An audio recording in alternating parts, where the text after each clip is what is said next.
is just a class I was teaching to my undergraduate students on systems engineering. And any neophytes to this cybersecurity world? Anyone new? I think most folks in the audience actually pretty experienced. But we do have some new folks. I brought a couple of my own new folks. I consider myself pretty new as well. For me, being in cybersecurity field is really 3 years since I started working along cybersecurity. So boys, can you sit down? Boys, I need you to sit down. Nicholas.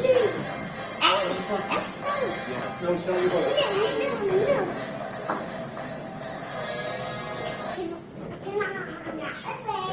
So for those of you who aren't aware, I work in an organization called the Army Cyber Institute, and this is really what our organization has as a mission statement. This is our current mission statement and our new one. We have a new boss, took over a couple years ago, so you updated it. But really it's talking about impactful partnerships and then building intellectual capital, really for cybersecurity to impact really the national security. And so even with our new mission statement, conducting interdisciplinary research, which I'm a huge fan of, and hopefully to shape future thoughts and then develop innovative solutions for what we think are these problems that we're going to be facing in the 21st century. And being in this room, I think most of you all are aware of all the implications, right? From keynotes talk that we had this morning, a year review of all these cyber hacks that have taken place. And again, what is ACI, what we do? That was our mission statement, but what I want to do is really play a video clip that CNET did.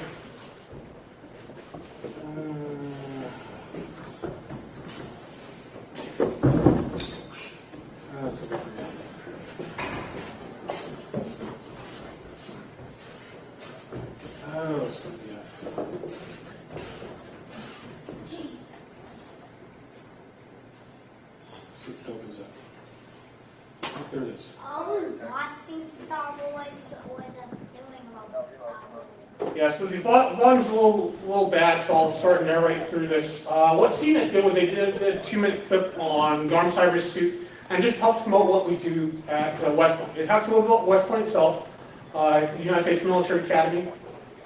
And as part of the implications that we have for national security, what we're teaching a lot of cadets now, cybersecurity.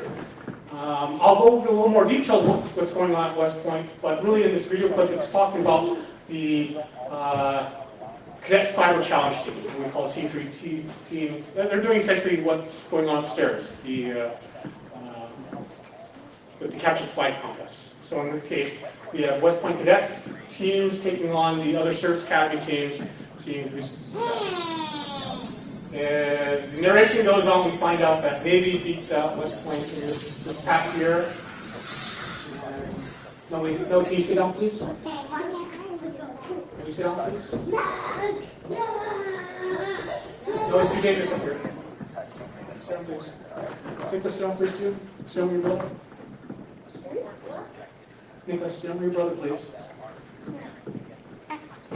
And so in this case, it's just telling what the scores are, and I think we see how Navy is a little bit ahead of this competition. So blue, right? Any folks from Navy in the audience? Army? Army folks? Air Force? Okay, Air Force. I gave a talk last year here at ANYCon. I poked a little bit fun of all the services in that talk. This is not as fun a talk, but hopefully it's still enjoyable. So here's my boss, my former boss, Colonel Andy Hall, really talking about the mission of the Army Cyber Institute. Again, talking about the problems that we're trying to research in order to promote national security. And really what he's really talking about is really trying to promote a multinational or multidisciplinary approach. What we do at Army Cyber Institute, was one of the Army researchers there. I'm on the systems engineering. You can get it afterwards. But what we have is interesting. We have researchers, right? We've hired historians. We've hired historians, right? We've hired English professors. They're teaching ethics. We've hired 2 lawyers. Right? We have legal. We have policy folks teaching international relations, teaching American politics, and we have a bunch of engineers, right? The basis of the Army Cyber Institute, a bunch of electrical engineers. I'm a systems engineer. We have mathematicians. We have a lot of STEM disciplines covered. But it's interesting that we have all these other disciplines. And again, I think the approach we take is that this is not cybersecurity is not just a technological problem. finding out is that's going to take all the disciplines that we have and work on better policies, better solutions, and get really frame-minded folks that are national leaders to be actually leaders as well. That was good talking tonight because I ran out of narration. But the way I look at history, actually from warfare, from a military historian perspective, is that if we look at what history has taught us, right? If we look at warfare, I think it's kind of interesting, right? Because if we think about pre-industrial warfare, it was some physical aspect of the victor that gave them, right, that spelled out the victory, right? Usually it's size, right? Physical strength. Right? Here we have a picture of Hercules. Right? It's some type of physical advantage. It typically gives you. Then we got into the industrial, right? Turn of the century, right? It's 1900s. Industrial warfare was who had more resources. Those became wars of attrition, right? Think of World War I, World War II, wars of attrition. Millions of people died in those wars. Right? So wars of attrition. Now, if we move past industrial warfare, we get into nuclear warfare, right? After World War II, we embarked, right? The United States and the Soviet Union embarked on nuclear programs, right? Trying to outsmart one another. I talked about this a lot in my talk last year. But nuclear warfare is talking about knowledge, right? Physics, particularly physics, Einstein, the Manhattan Project. And right, who can get the better physicists, right? After World War II, we had a lot of German physicists. All right, boys, you have to calm down. Boys, you have to sit down. Please sit down. No, please sit down. This is not part of the rehearsals. Now, going into cyber warfare, if you think about for cyber warfare, the interesting thing is it's not just knowledge, it's the speed of knowledge. So from the talks that you've been hearing for the past couple of days, you should be understanding that the speed of innovation, not the speed of getting things right, is more critical than not just knowing about it. Because we know that from all these cyber attacks, right? If you can stop the cyber attacks quicker, you get an advantage. The converse is also true, right? Especially if you're on the offensive side. If you can attack faster, right? And that's really not hard to do, as we've learned the past couple of days. Attacks are actually very easy. No, you have to sit down.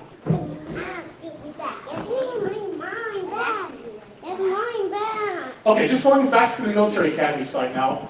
Now, it is a liberal arts program. It's a very structured program. I am a 1994 graduate, so I tell all the cadets I teach, it's much better the second time around. This is my third time coming back to the Westpoint, so third time to really try. That's why I'm retired. Very structured curriculum. And so the interesting thing is, right, every cadet has to take this engineering course sequence. If they're not an engineering major, they have to take 3 engineering courses. So unlike most colleges where you can pick and choose a lot, I remember I chose my major and I really had 2 electives, 2 pure electives. All the others were essentially told that sort of mandatory. That's what all these majors are. But what most cadets will tell you, it's really not the educational aspect, the academic aspects, that's what they remember most of it. For me, boxing is probably the one class I will never forget. It's the physical ed classes, right? Phys ed, probably one of the few universities where phys ed counts. And it counts in a big way, right? You would imagine it should count in a big way. But probably an inordinate amount. It was probably a weighted about 25% of our overall grade. So even academic-wise, it's only essentially 7 times 5.5 credit hours. I'll give you some when you're done. Give some. So most of the cadets will tell you phys ed are the classes that they remember. Again, for me, boxing was so much. That's what I still remember. Not in a good way. So a little more structure into the course scheduling itself. This is what, again, military environment, a very structured environment. 40 courses minimum. And here's where that core engineering sequence fits in. Usually it's again, we have our own actions, right? Freshmen, sophomores, juniors, and seniors. Usually that sequence falls beginning. It's actually pushed up early. Now the classes can be started taking the second semester of their sophomore year. It typically starts in the junior year and goes into the first year, senior year. Now, I've highlighted systems and cyber. Of the 6 engineering core sequences, systems, IT systems, and cyber is the new one. They started teaching a cyber sequence last year for the first time. It's an offshoot, really, of the electrical engineering, but focused on cybersecurity. Now, this is what our dean tells us we're doing as instructors. We're preparing graduates who are scientifically literate and capable of applying mathematical engineering computational modes, thought solution complex problems. Okay, so I knew I was on firm grounding when I was teaching my class. Now, this is the way the systems engineering course sequence works. 3-course sequence. Again, these are for the cadets who are not engineering majors, right? So these are the cadets, or we call them the poets and lovers. Right? These are the softer sciences, humanities. And so for ST300, our introductory course, again, using a military approach, we like using a crawl, walk, run approach. And then for SE300 introductory course, it teaches really a lot of definitions. It teaches a lot of framework for how to solve problems, how to go about doing it, stakeholder analysis, on definition. And I actually will argue that this is probably the most important thing that cadets get out of it. So when I come up to 450, the course I teach, I still hammer this point. If the cadets are solving the wrong problem, their entire work for the semester is for naught. So we hammer this a lot, getting down that essentially problem definition phase of the course. Going into SE350, I taught this course as well. What this course is primarily using MS Excel, using spreadsheets to get a quantitative solution to a lot of answers. We teach them other things as well in the math class, time value money, compounding interest, things like that. But it's really trying to get folks who are very comfortable using Excel, spreadsheet modeling, to come up with rational decisions. And finally, of course, I taught the last 2 years real-world projects. We're using real-world projects where the cadets have to work with a client and we don't know beforehand what the solution is. The cadets have to find the solution. So what I introduced into the course was Central Command. Central Command down in Fort McDill, Florida. They came for a visit to our organization and wanted to know what Armed Sergeants was all about. And our previous director had a nice quote. I hope we can use this. Anytime we have a lot of visitors, if you can imagine, right? You guys have a lot of visitors at your organizations. We have a lot of visitors because everyone's interested in cyber. Our previous director had an interesting saying. Every time we have a guest, we also have an ask. And every time we have an ask, the interesting thing is we have a round table and we ask this thing, what can this organization do for us? It's not that they're just getting a briefing from us, what can they do for us? And sometimes something as easy as help promote our own conference. We host a conference as well, just like ANYCon here. We host in Washington, D.C. each year in the October timeframe, the Cyber Conflict Conference, CyCon US, and a lot of times just helping promote that conference. But our ask when we had General Austin at that time, who was the commander of, the 4-star commander of U.S. Central Command, we asked them, hey, if you have projects that you'd like cadets to work on, let us know. That's all right, we'll get you another pen as well. There's lots of pens and sunglasses up front still, all right? Now we'll get you a pen after this. And a backpack? No. So Central Command, they gave us they didn't give us a handful of projects, they actually gave me 25 projects. And so these are some of the projects they gave us. Stuff that they were really interested in. I found it. Okay, very good. He's telling me to sunglasses. Can you sound, please? And on the way out, can you get a pen? Okay, you guys are good. It's not looking good right now, though.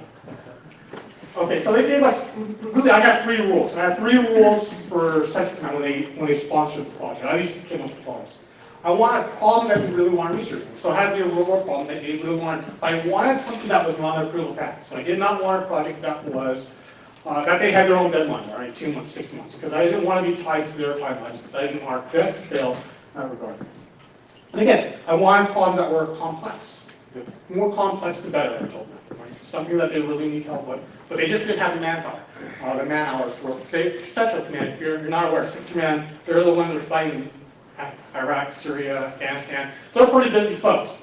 And so when they nominated these projects, I thought they were great. I actually thought all 24 projects, like 25 projects they gave me were great. That's why I sort of had selected ones that the cadets wanted to.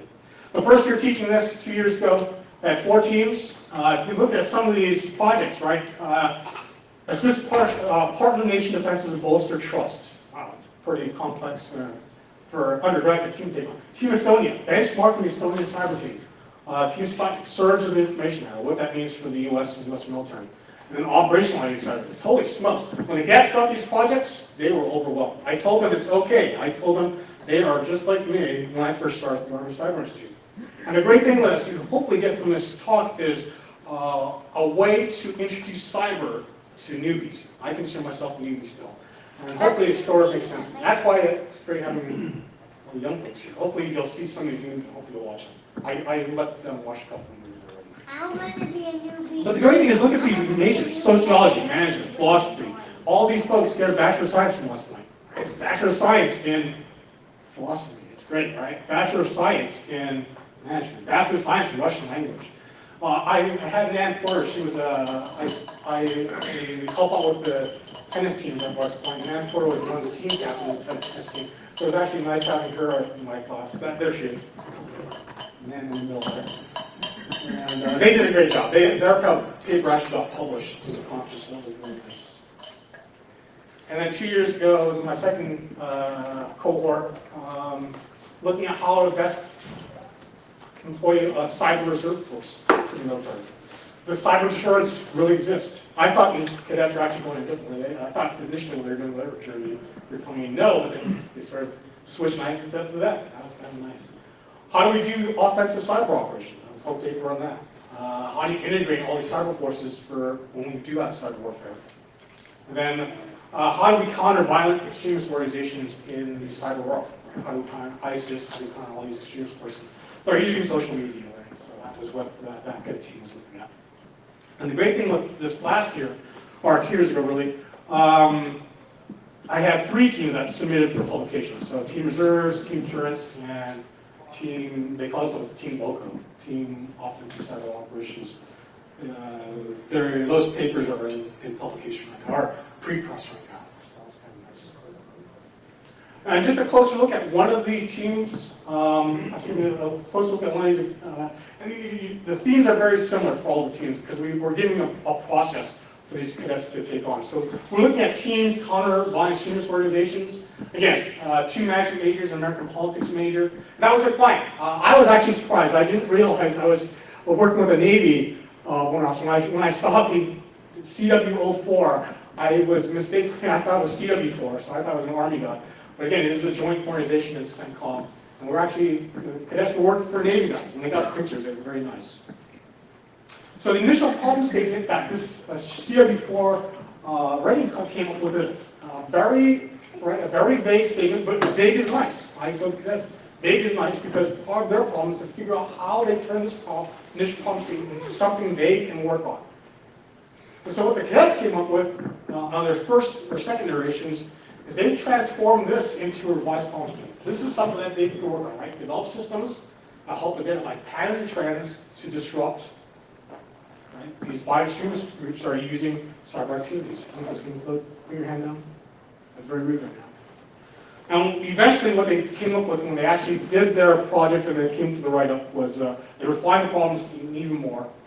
They want to find the best of ways, both technical and non-technical, to counter all these violent extremist organizations in cyber. Again, very vague terms, but what they did was they applied essentially a qualitative and a quantitative, I'll show the quantitative in a little while, value modeling in order to help our client. So what they came with is a bunch of values by some value-focused thinking. You might debate, some of the value metrics they have here, but it's not, right? You can see it's not overly complex. Right? They came up with enough, essentially at the bottom level, at the point ones and point 2 at the bottom level. They came up with essentially 12 metrics that you can measure the effectiveness of a program. And the program, right, they broke down to technical and non-technical means, and in order to weight these, right, instead of picking all 12, they essentially broke it down to what, 6? Looks like, 6. From that 12, they called it down to the 6 most important. After discussing with the client, the chief warrant officer, as these are the 6 most important, and they ranked order. They essentially ranked order these from essentially 1 through 6 and gave them some weights, arbitrary weights at this time.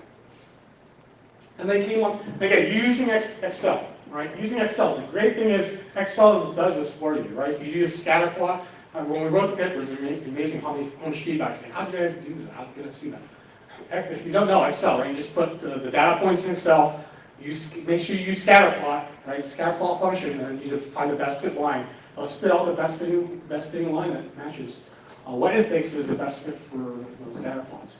And what I told my kids, right, the shape is the most important thing. Right? The shape is more important. Upward sloping with downward sloping, with the diminishing returns.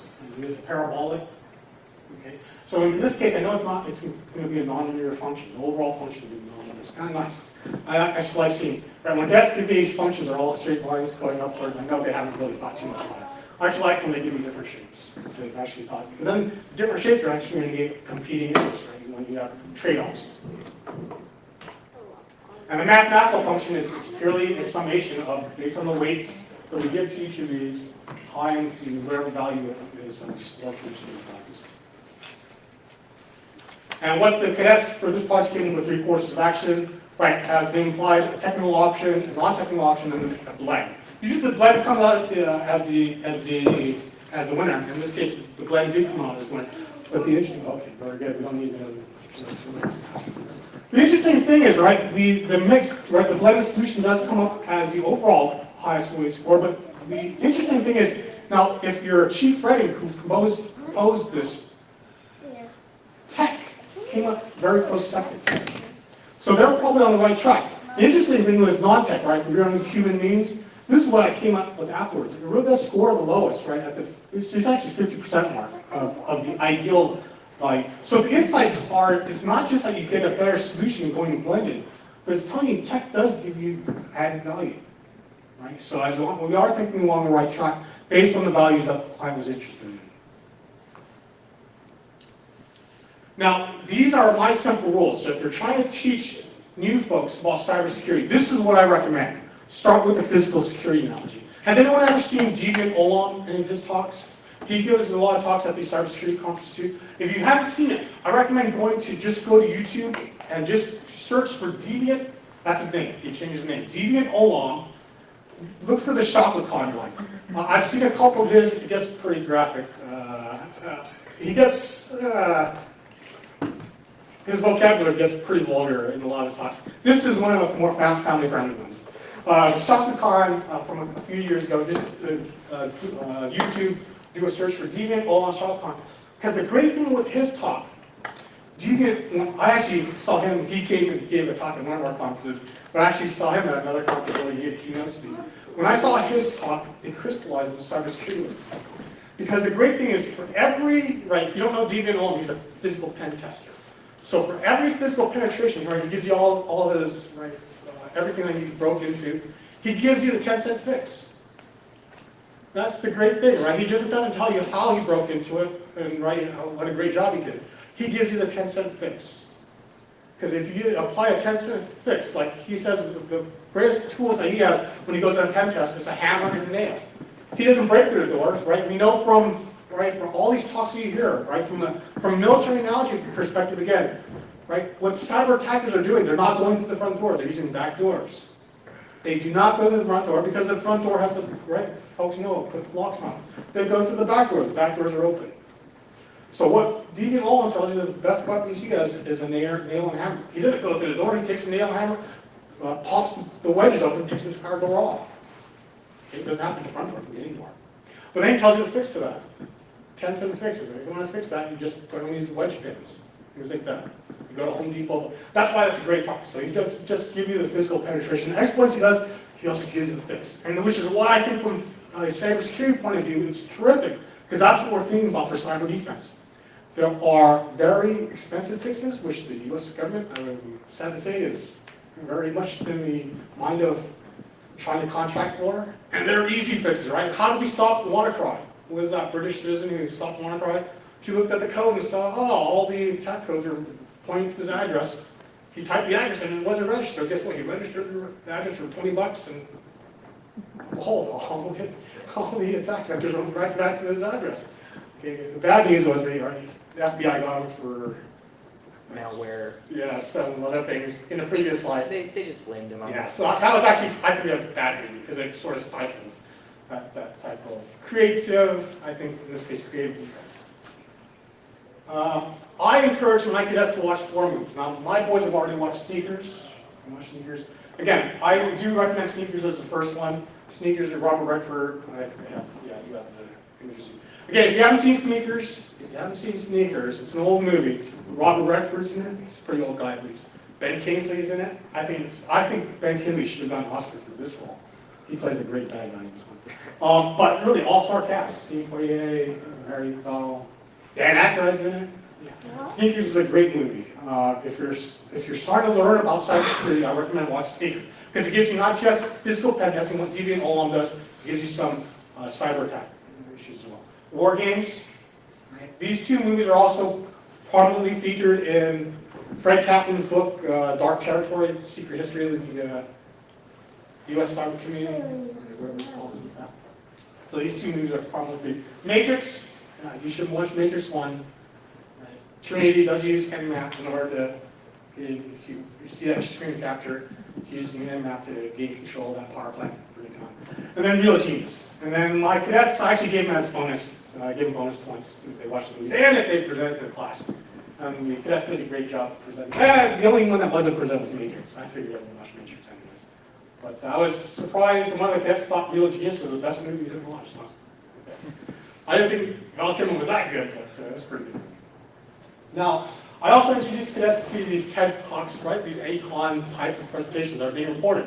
Right? Mike's doing a great job recording. I got my visual aids with me as well. So these B-sides talks, these DEF CON talks, a lot of them are recorded. They don't record all of them, but enough to record if you just do a search for them, right? If you're talking about, there's a talk going on right next door about Bitcoin and the blockchain. I learned about it from a talk, right? So just, I encourage my cadets to do part of their literature review by watching some of these videos.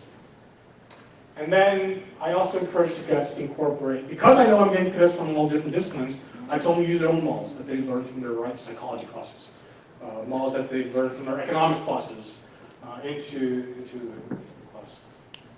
And then I caution the cadets not to fall into the trap of being overly technical. If I have become more explicit in this because what I found are the teams that do well are the ones that don't do much of this. So if you saw some of these value measures, yeah, so if you see some of these value measures,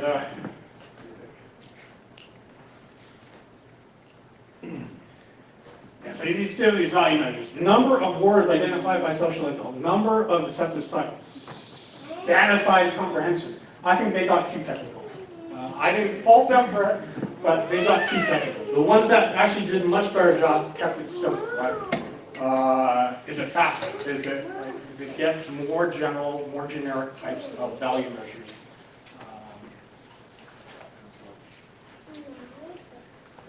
Because really, this is what I think is the goal of really the entire Cadet experience, not just my class, but the entire Cadet experience, but particularly for this core engineering sequence in systems engineering. Because the reality is, right, if you're in the low quality analysis, low quality communication, now if you saw my last talk, you know I like doing these 2x2 matrices, so. Right, we want our cadets to be right in that high area, right? That quadrant there. It's okay if they get a little bit. We want them to be in that golden area, because if you're in that low area, right, with President Trump being our current president, right? If you're in a low area, you're fired, right? You're going to be fired pretty quickly. It's time to find a new job. Now, here's the problem though. Even if you're in this high quality communication but low analysis, right, you're just dazzling your audience with BS, right? That's really all it is, and folks will figure that out. The other problem is also still the high quality analysis but low communication skills, right? It's a lost opportunity. Again, I've seen a lot of cadets give presentations that it's been a lost opportunity. It's great content. But really what we want them to be is really this quadrant here. Clear, concise, analytical modeling helps out decision makers. Hopefully that's what we're trying to get all the kids to be doing. All our kids to be doing as well. That's what we want them to do. That's that bottom portion there. Now here are the pros about teaching at a Westpoint military academy setting. The great thing is we have a standard curriculum. I showed that in the first few slides. Core courses, right? So I know what math courses they have. They already have problem statistics. They already have calculus 1. They have a technology baseline. Every cadet gets issued the same computer. They get issued the tablets now, the Apple tablets. And then graduation prospects, right? They know after they graduate they're going to serve 5 years in the military as second lieutenant, most likely in the Army. Some do a branch transfer. Most likely 99% will be second lieutenants in the Army.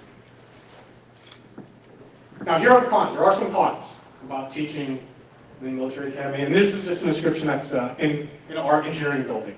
Right? Des Mahan says that manual emphasize that theoretical knowledge should be applied with common sense. That's hopefully, I think, what we're teaching our cadets through our systems program. Now, there are some cons. The cons of teaching at a military academy, they look very similar to the pros, right? The cons are really that I do, even though I promote, almost done. Even though I told you I'm trying to leverage that multidisciplinary aspect of the cadets, how much variation do I really get from all the cadets? Not a whole lot, because I know they're coming from a very standardized background. But I am relying on their different disciplines. That's the thing. But again, having all these common things also can be a con, so I recognize that as well. Now, here's the overall mission of the military academy. We're essentially graduating leaders of characters and preparing them for a career of service for the U.S. Army for our nation. And by exposing at least my cadets to the cybersecurity field, I think I'm doing that, promoting what our dean is trying to promote as well. This notion of challenging our cadets to be prepared for a complex and uncertain environment. And that's really what goes counter to what when I was a cadet, right, a lot of it was very structured. Now our cadets do much more individualized programs. We're sending more cadets to overseas exchange programs. I think our dean said about a third of our cadets spend at least 3 weeks abroad in some capacity now. And I think that's a great thing. So I think I've spent 24 years in the military. I just graduated this summer. And I spent, of those 24 years, I spent 11 overseas. And I thought the overseas assignments were the best I had, including Iraq and Kuwait. Kuwait turned out to be the best assignment I thought. Going back as a cautionary term, as my conclusion, I talked about really the history of warfare and how I think of it. Now the danger is, right, if we lose the cyber war, right, we might contend if we are actually out in a cyber war. General Milley, the Army Chief of Staff, says we are not at war, we are not a cyber war. However, we do believe that if we do fail in winning, let's put it that way, if we fail at winning cyber war, right, don't we go back to the pre-industrial? Isn't that really the outcome? We just go back? And I think that would be very bad for law advancement that would take place. And again, a lot of movies that spell that out for us. My favorite is Planet of the Apes, right, the first one. Hey, I'm trying to find that one. And here's a quote from, I think it was attributed to Einstein. He's talking about really if you lose this war, really if you lose any of these wars. So that's the cautionary tale that I have. And with that, that concludes my presentation, and I will field any questions if you have any. We will field any questions. Yes? Yeah, what's the size of the computer science major base compared to, let's say, management and some of the other that you listed for your cadets? Yeah, so the question is, what's the ratio of essentially cadets that are taking really math, science, engineering disciplines versus humanities? Yeah. The nice thing is I actually did a study on this. I don't have the recent statistics, but I have a study from 5 years ago. Interesting thing is, I actually thought it was much more heavily humanities. It breaks out to be about 50-50, 50% humanities, 50% math science. And that trend has actually been consistent for 5 years ago, for 20 years. So I have feelings about the same. But the reality is, I was an economics major. They categorized, when I was there, they categorized economics as math, science, engineering. Now economics is humanities. So it's, again, part of the categorization. But really, it's about 50-50. So cadets, enough of them are taking engineering, enough taking math. But the great thing is those who do not major in mathematics, you saw the curriculum, how structured it is. Everyone's getting a bachelor's of science. They're getting up to Calc 1. Calc 2 is now optional. depending on what major you select. Does that answer the question, or are you trying to get more specific? A little bit. I mean, I guess I was more interested specifically in, let's say, the computer science degree. Yeah, specifically for computer science, I do not know. I do not know what the breakdown is for that. But overall, if you think about 50-50, and then we have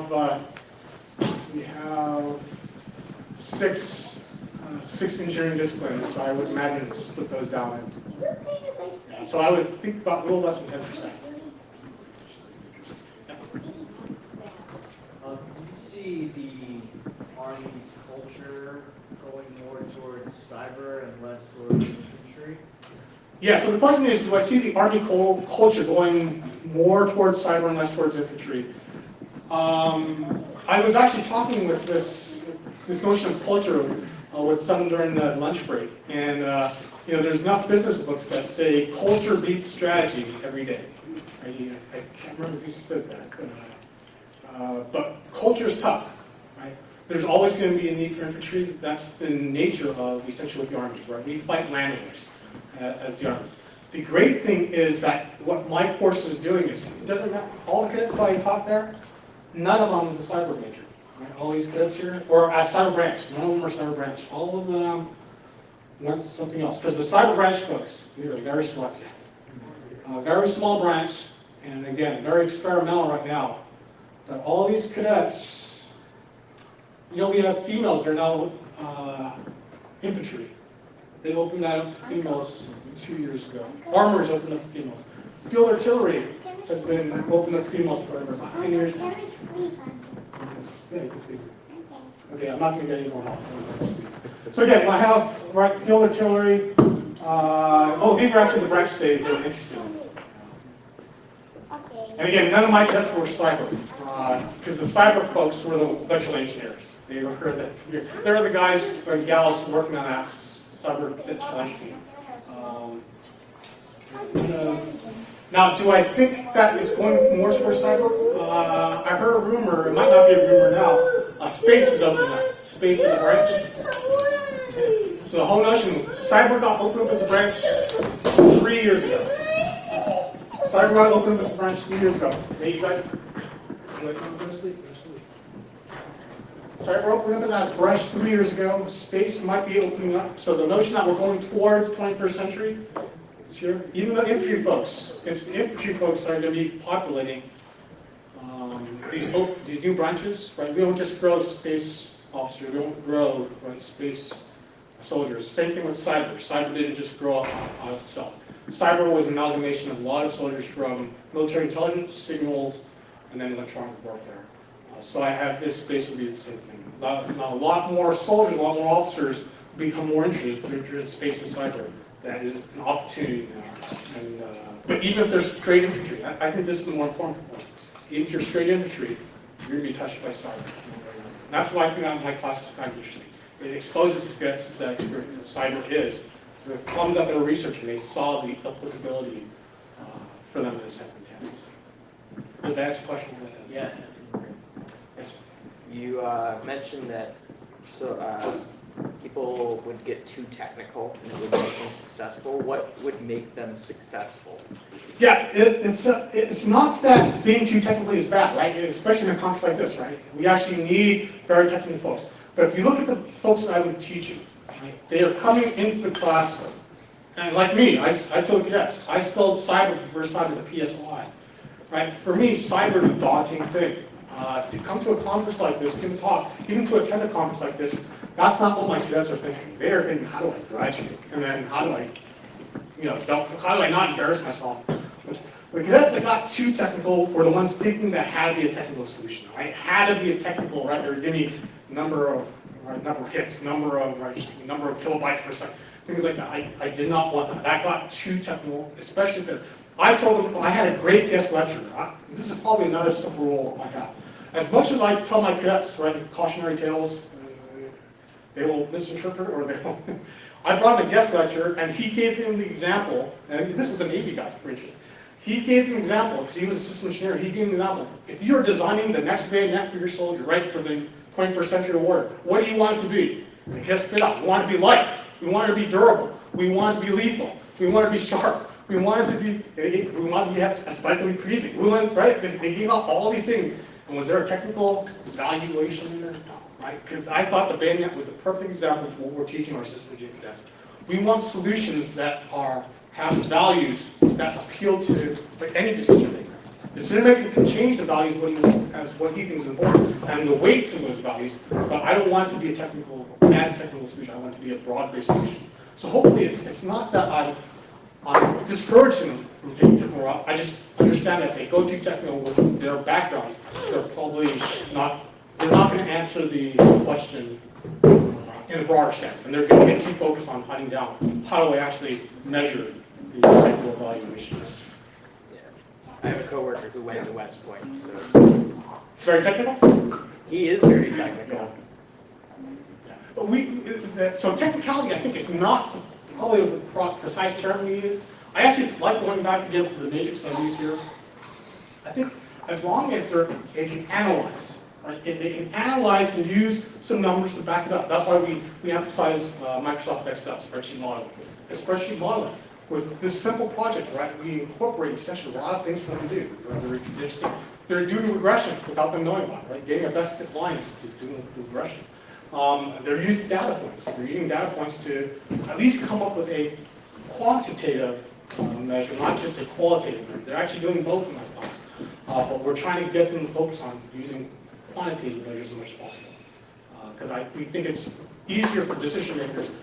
It's harder for decision makers to renege on recommendations if you give him more quantitative-based analysis. And that's hopefully, I think, when we say technical, I'm hoping quality analysis that kind of makes sense. Great. Any other questions? Again, I'm here for the rest of the afternoon. I'll probably be playing ping pong. I'm the defending champion. I am the black badge holder from last year. So hopefully, if you play ping pong, I'll see you on the ping pong tables. Thank you.